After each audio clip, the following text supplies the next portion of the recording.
About 20 years ago, a legend was born, taking the PlayStation scene by storm. The face that would put the company we know as Insomniac Games on the map in the late 90s. Today, we're going to be discussing Spyro the Dragon. I've been considering this for quite a while now, and this seemed like a good opportunity to get right on board. Reignited Trilogy is due for release this November, and the 20th anniversary milestone is just ripe for the taking. So, what better time? I've also got Crash Bandicoot on my plate as well, and that's coming up pretty soon. I apologize for the hold up in regard. All this said, the goal here is to marathon through the game series as much as I can. I'm not going to promise to tackle every single game in their library, but any game I come across, I will have on my belt at some point. This applying to both Spyro and Crash. That said, let's dive right into Spyro's debut in 1998. What started off as a concept for a green dragon named Pete, because that worked so well with Disney before, am I right? Insomniac Games were given the task of releasing a platformer about the world of dragons. A couple adjustments here and there, and he would soon become the purple iconic little buddy we know as Spyro the Dragon. Like how Crash Bandicoot worked with Naughty Dog, given 3 games to develop under the belt of Sony and Universal Interactive, Spyro started off pretty much the exact same way with Insomniac, this being their first attempt. So, how did that turn out? By the way, some spoiler territory for those who want to play this game for themselves, but I'll try not to invest too much time into them, keyword being try. In the world of dragons, the game's deep thrilling plot goes as follows. One day, a couple of dragons were being interviewed on some sort of live television station, I guess? I don't know, it's never made clear or apparent. There's some small talk here and there until they start discussing this game's local bad guy, Nasty Nork. They trash talk him a couple times, and this ultimately triggers Nasty Nork, causing him to turn all dragons into stone. All but one. Guess who that is? So now it's up to Spyro to save the day, and with that the adventure begins. Nothing truly spectacular, but hey, any excuse to go collect a bunch of stuff is fine by me. This, of course, is the game's main objective. You have a ton of collectibles at your disposal. Scattered all around the world are gems. This game's answer to coins you find in any given video game. You get gems by eliminating baddies called Norks, or simply picking them up off the ground. Red gems are worth 1, green is worth 2, blue equals 5, yellow 10, and purple gems are worth 25. Speaking of Norks, these are your typical bad guys in this world. According to this game's lore, apparently the big man Nasty has learned some magic to turn treasure into his own personal goons. On top of menacing dogs, baboon creatures, these damn frogs that are annoying to even attack, and even monstrous beasts that'll gobble you up at a moment's notice. The enemies in this game are surprisingly traverse for what it's worth. Helping Spyro along the way is his dragonfly pal, Sparks. You're a health indicator, pretty much. He'll take up to 3 hits for Spyro. Yellow indicates full health, 1 hit turns him blue, 2 turns him green, and after 3 hits he's gone, leaving Spyro only 1 hit left till he's a goner. Other collectibles include dragon eggs. These are found by chasing thieves that like to laugh at you at every opportunity. Chase them around and boom, you got the egg. There are also keys to open up locked chests, and perhaps this game's main selling point, the dragons themselves. They're as easy as going up to them and stepping on their pedestals to free them from their crystal prison. Upon freeing these dragons, you'll get good hints and advice for how to play the game and traverse through the worlds you're exploring. Fairies are always on your side, Spyro. Well, mostly anyway. There are also dragons that just come and go in a flash. Spyro, it's great to see you, but I've got to go. Yup, very informative. And then we have my personal favorite. Thank you for releasing me. Expect to hear this multiple times, by the way. Thank you for releasing me. Okay. Every dragon is given a different name and you can tell them apart by their color scheme. Aside from that and the fact that they vary from different voice actors, all these dragons feel mostly like cookie-cutter clones of each other. Expect to see most of the same models with just a different color swap here and there. Yeah, this is the PS1 after all, so I can't really expect much variety in these designs. Voice acting is pretty top-notch though. But you should watch the fools. I'd rather blame the fools. Now you're thinking.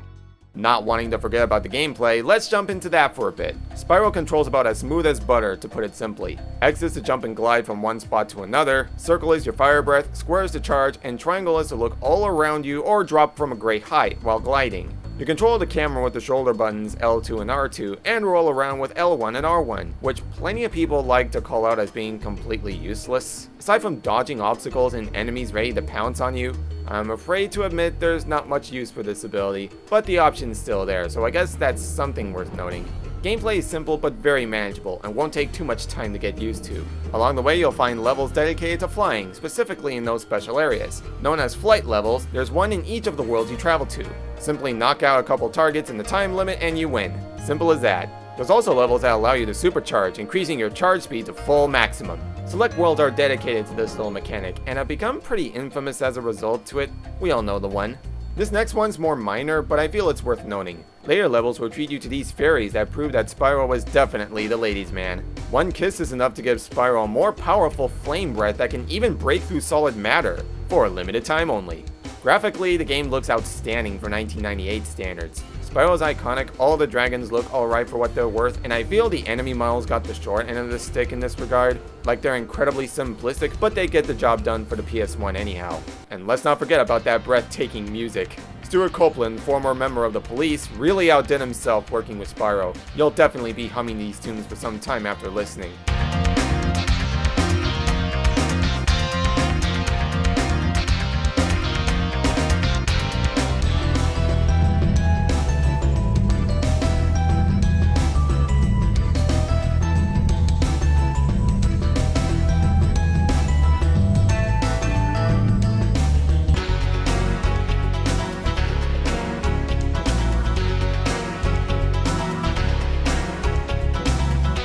That last one sounds familiar.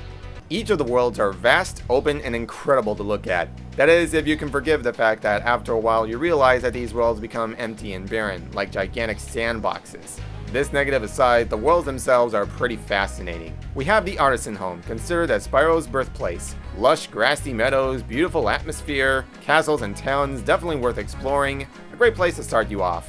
Then you enter the Peacekeepers, a war zone complete with cannons and Norks that like to intimidate you by mooning you.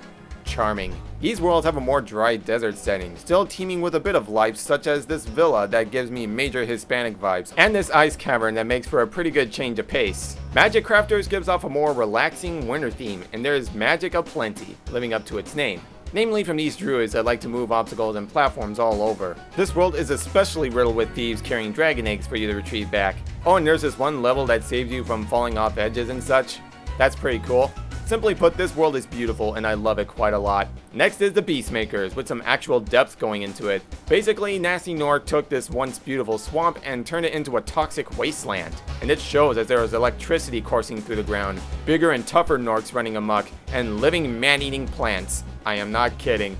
Things get tougher from here, but only by a smidgen from my playing experience. Dreamweavers is all fantastic and whimsical, consisting of floating islands and jester pools that either raise or lower platforms or simply light your way.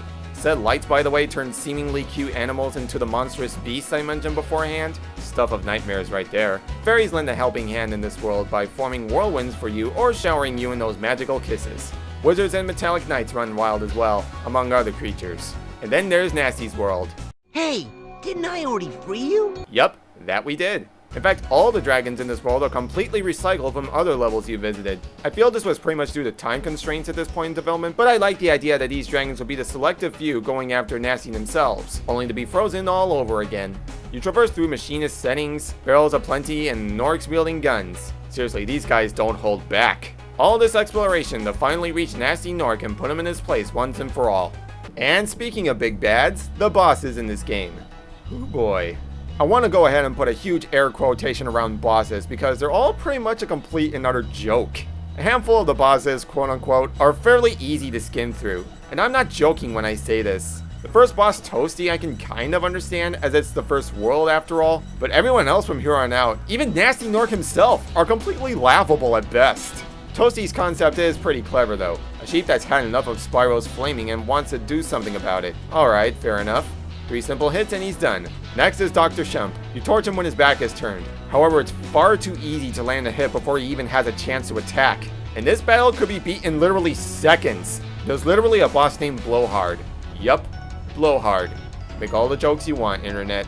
Posing a bit more of a threat, but otherwise he's still a pushover if you know what you're doing. I'm a metalhead, a metalhead, a metalhead, a metalhead. Funnily enough, this is actually the most challenging of all the bosses, all things considered. Then there's Jacques. Just simply torch him around from place to place until he's had enough.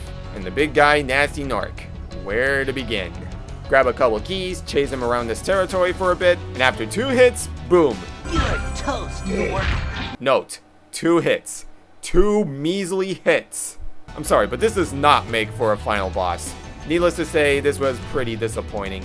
We're treated to a small ending cutscene that indicates there's still more to do, and after the credits, if you've made it to this point completing it 100%, your reward is actually rather satisfying. Hope you like flying and treasure hunting, cause that's what this bonus level has in store for you. Then we end off on one final interview for Spyro's success, followed by a cliffhanger?